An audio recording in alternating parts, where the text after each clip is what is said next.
So a lot of things that went wrong today for Liverpool and Slot's men, and a very poor first half from Liverpool, honestly, and probably our worst one of the season.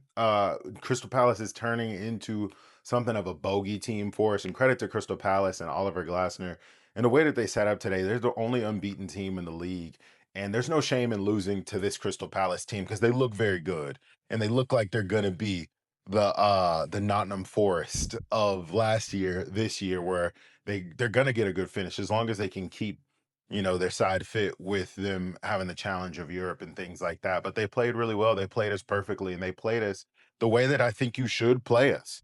Honestly, so many teams have been coming in the past handful of weeks and playing low block against us. And I think I said this in a video before where I was like, you don't need to play low block against us. I think the way you beat us is actually just coming at us, defending well and coming at us and trying to hit us on the counterattack. And that's how you can beat this Liverpool side.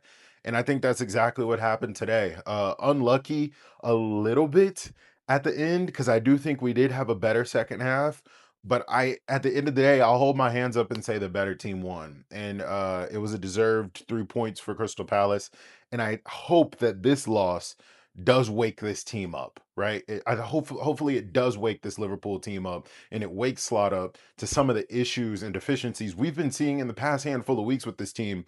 But we've just been lucky enough to keep getting these stoppage time winners, and the football gods almost smiled on us a little bit today, right? And they tried that late Chiesa equalizer, but at the end of the day, Crystal Palace got that goal, man. And the offsides decision, it probably was offside. I'll have to look at it again, but overall, I do think the best team won today. I'll be very honest. But I do think we need to have a talk about the right back position for Arne Slot because Bradley wasn't very good in that first half, which is why he came off at halftime. And we switched to Sabo, and Sabo actually did very well in that position for as long as he was in the position. And I think Arne Slot made a fatal flaw. I think he made a fatal flaw in moving Sabo out of that right back position because here's what was happening. And the tactical switch that he made at halftime actually made a whole difference and it changed the game. And it looked like we were going to take this win and we were going to get it pretty handily in that second half until he moved Sabo back into the midfield and brought Jeremy Frimpong back on. Sabo was able to hit passes that Connor Bradley and Frimpong just do not have in their locker, right? They have other gifts and attributes that work well against certain teams. Crystal Palace were leaving a ton of space in that right back position, but were attacking that position pretty heavily with Jeremy Frimpong and with not with Jeremy Frimpong, Jeremy Pino, sorry, and Mateta attacking down that left hand side. It was almost like they didn't even care about VVD, which is what they did in the Community Shield. I don't know if you guys remember that. But Mateta did not even try to go one to one with VVD at all. Not one time throughout this entire match. His target was Kanate, and Pino's target was Connor Bradley, and the tactic worked really well. And Pino didn't even have to come back to defend because we would push it out wide. Connor would stand on the ball, Frimpong would stand on the ball, and there's no threat there because Mo was tucking in a lot today and not really offering wide threat. And it isn't like he beats his player as much as he used to back in the day anyway. So there's no threat coming down that right hand side until Sabasli got into the position and started pinging in dangerous crosses, a la Trent Alexander-Arnold. So we looked a lot like our old self when Saba was in there. What that does, it forces Pino to come wide. It forces, I believe, Mitchell to actually defend on that left hand side, and it opens up the space for Ryan Gravenberch to carry the ball and have us keep possession. And that's why we were able to claw our way back into the game and look very, very dangerous. Gakpo looked good in this iteration as well. As soon as Ibu came off and Ryan was pushed back into center back and Frimpong was pushed into right back, all of that momentum went out of the window. Cujo fell out of the game. Gakpo fell out of the game. Frimpong was constantly giving the ball away, and there was no ball carrying in the midfield from Ryan Gravenberch with that switch. I think that switch shot Slot in the foot, and is the reason why I think Crystal Palace was able to get back into this game when they were on the fence and were looking tired, and it looked like we were gonna take this one and maybe run away with a little bit because we were getting chance after chance after chance. But you got to finish those opportunities in the Premier League. And Crystal Palace almost paid the price too for missing a lot of their chances. I mean, they should have probably been up maybe 4-0 in that first half. So it's a very interesting dynamic. It was a competitive match. I think we did play bad, but I don't think we played as bad as maybe we are thinking and we are assuming. Now that I'm thinking back on it and look at and remembering some of the pieces of the game, we didn't look that bad. We looked bad, okay? I'll be honest, we looked bad. But I think Crystal Palace was just as wasteful as we were. But I think the standard is lower for them, so they look better than we do, right? Because we're the champions. There's no expectation for them. So for them to be able to take 3 points off of us, it's always going to look better than just look back at it and say both teams missed chances, both teams almost paid the price. One, the ball just rolled in the right direction for them at the end, and maybe it was a deserved 1-1 actually. But if we were to give it to anybody, the win to anybody, I think Crystal Palace, the intention to win was always there with them, right? The desire to win was always there with them. But I will say, I think 1-1 would have probably been fair, but I also think the 2-1 victory for Palace is also fair. But we're almost at 9,000 subs, guys. Make sure you guys subscribe to the channel. Appreciate you everybody for joining me on this journey. Very humble beginnings, still humble now. If you wanted to subscribe and if that's your vibe, go ahead and do it. If not, keep hanging out with us. We appreciate you. But let us know who your guys' man of the match was down below. I don't think I need to ask. Alisson Becker was unbelievable and kept this game closer than it probably should have been. But I think Arne Slot definitely has a lot of things he has to go over, he has to figure out, and he does have, just like I mentioned in this last video, a big problem with Hugo Ekitike and Alexander Isak, especially keeping both of these guys happy. Because I think if Hugo Ekitike comes onto that pitch or he's playing today, I think Hugo gets maybe 1 or 2 goals today. And I think the game looks very different. So keeping these guys on the pitch without doing foolish stuff. I don't know if this is going to be a theme for Hugo. I don't think it will be. This hasn't been a theme in his career before, right? But I think he needs to understand that this is a team game, and believe it or not, the decision to take off his shirt impacted today. And his team needed him today, and unfortunately, he wasn't available by his own volition. And I think that's the issue that I have with Hugo Ekitike today, because I think the future of this Liverpool attack looks a lot like Hugo Ekitike, Isak, and Florian Wirtz, and maybe Federico Chiesa, who can't stop getting goals and assists right now. And speaking of Federico Chiesa, I think there needs to be a little bit more respect. I think there has to be a little bit more respect on Federico Chiesa's name, mainly because you can't Slot can't keep calling on a guy that he didn't even want to include in his Champions League squad to bail him out, which is what Chiesa has been doing pretty much for the bulk of this season. I think he has the most goals and assists in the entire squad already, right? And I think people forget how good Federico Chiesa actually is as a footballer. He is world class when he is fit. One of the best wingers in the world when he is fit. We're about to put in $100 million offer for him before he blew his knee. Let's not forget that. That talent doesn't go away. And I'm happy that he's been able to kind of work on his game, get his fitness together. And now you see the intensity and the pressing and the desire in front of goal, which you don't see in a lot of pro footballers anymore these days, especially the attackers. They are waiting for the game to come to them. And Chiesa is one of the few players that imposes himself on the game, even if it looks goofy, even if it looks desperate. Federico Chiesa is trying to win the game at all times. And when you do that, more opportunities and more chances come your way. And you have opportunities to score and impact the game like he did today. Chiesa probably should have started today. Let's be honest. He single-handedly pretty much won the last match for us at Southampton. Also got us, I believe, an assist in the beginning of the season and a goal in the beginning of the season. He's on fire right now, and I think he deserves a run in this team. Arne Slot has some stuff that he has to figure out with the midfield, with how we can get Wirtz more involved in this match, how we can get Isak more involved in these types of matches. Isak was coming into the game, but had to come off, obviously, due to fitness. Or did he? I don't know. We'll have to see. Wirtz was coming into the game when the play was played through him. And we got to have a talk about Mohamed Salah. All of those things that I mentioned just now can't happen all the time with Mo Salah on the field. It just can't, unfortunately.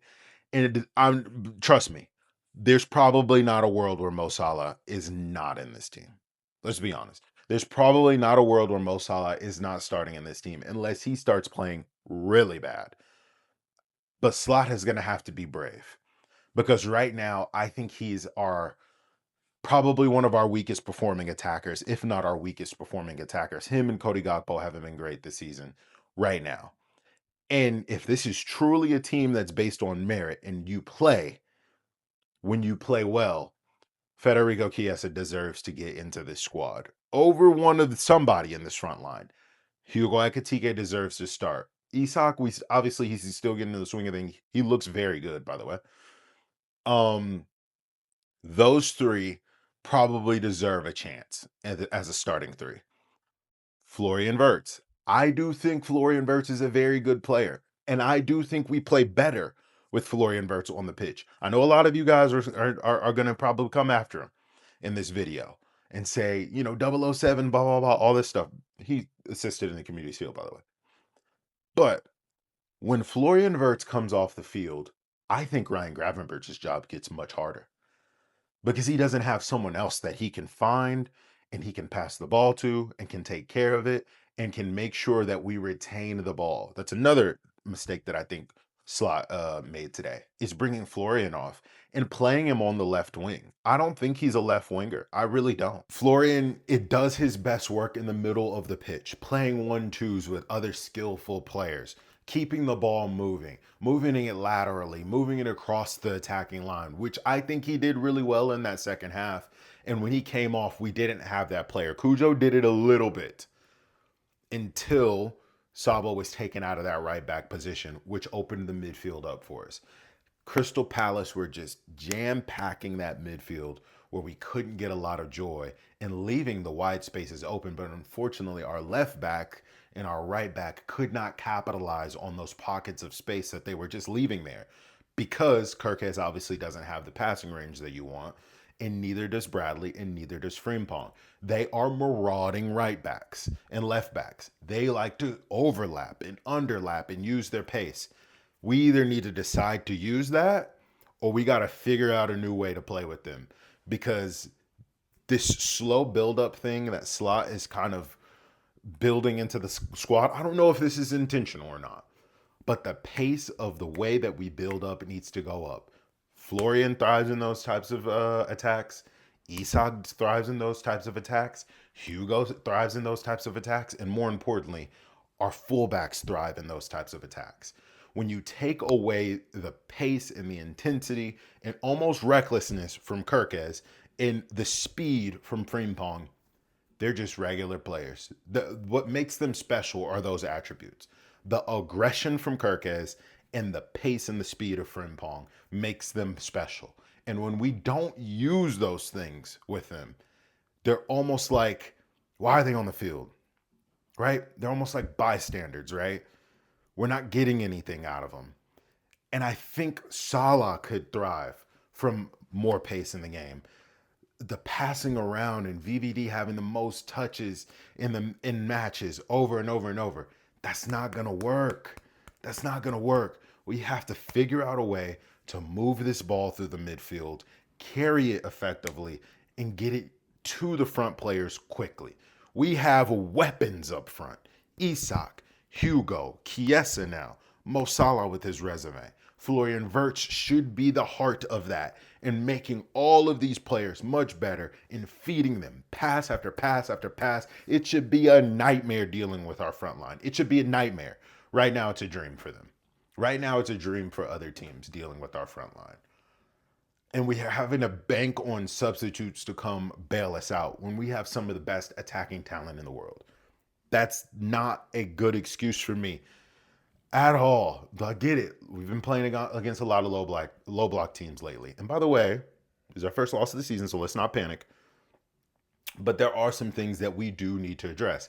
And there's issues that have been lingering for a while that we have been getting away with. We can't get away with them anymore. And they were saying in the Discord, eventually we will run into a team that's going to capitalize on some of the decisions and the mistakes that we make. And today was that day. But not all is lost, boys. We still are in first place. We will end today in first place. This is the first loss of the season, around the same time that we had that Forest loss. Don't forget. And then we went on that crazy 27 game unbeaten run. Let's hope that this is the catalyst for the same type of reaction that we had last season. Because I don't know if you guys remember, those first handful of games, we were all convinced by Arne Slot because it was similar, right?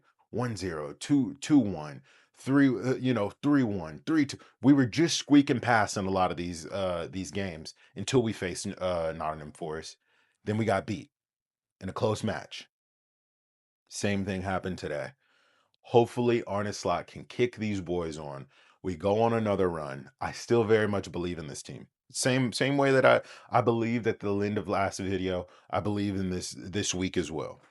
We still have the best team in the Premier League, and I think we do go far in all competitions, and I still think we are favorites to win this Premier League title because everyone else still isn't very good, right? We have been poor all season and we've only lost one game, right? And Crystal Palace is now the team to beat. So Crystal Palace now looks like one of the toughest teams that you can play in the Premier League. Somehow we are still in first place after the end of all of this stuff. Not all is lost, boys. So let's calm down. It isn't time to say last season was a fluke. I saw that as well. That's crazy. I know we just all get emotional. I say similar things sometimes too. Let's continue to believe in this manager who brought us a league title in his first season. Let's still believe in this manager who brought some of the biggest players to the club off of his own charisma, right? A lot of that was them saying Slot convinced me, right? I still think he's the best manager in the Premier League and one of the best managers in the world. The inspiration from PSG needs to start kicking in, right?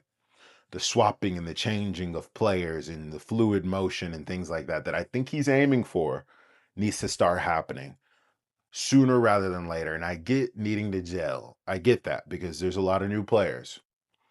But as champions, you're not afforded that luxury, unfortunately. You have to perform now. And I think and I hope Slot understands that. And the work on the training ground this week needs to be intensive. And I do expect us to react. I do expect us to turn this around. But let me know what you guys think down below. What do you feel like needs to change? What tactical adjustments need to happen for Arne Slot? I do still think he's a special manager. I do think there is something special happening in this Liverpool team because we are able to snatch goals and storm back and get late wins and things like that. Those are still hallmarks of champions. Today, the ball just did not bounce in our direction, mainly because of our own mistakes, which is the main issue. Thankfully, we had Allison in net. But I want to know what you guys think. Appreciate you guys. And again, if it's your vibe, you guys want to subscribe to the channel. Keep it super chill. If you don't want to, just keep an eye on the channel. Come hang out with us anytime. Again, we're going to be doing Champions League watch-alongs every single week. So make sure you tune in live with us. And we'll be back next week. We march on, guys. Come on. You never walk alone. Don't turn on the players. Don't turn on the manager. It's going to be all right. Don't let this loss ruin your weekend. This is one that we can afford. We bought up a little bit of goodwill, so don't worry about it. Appreciate you guys. Remember, you support one of the best teams, the greatest organization in the entire world. And this team will come good. They will. They will, guys. And they've already been coming good. Let's be honest. We're top of the league. Come on, calm down. Calm down. I'll see you guys next week. Peace.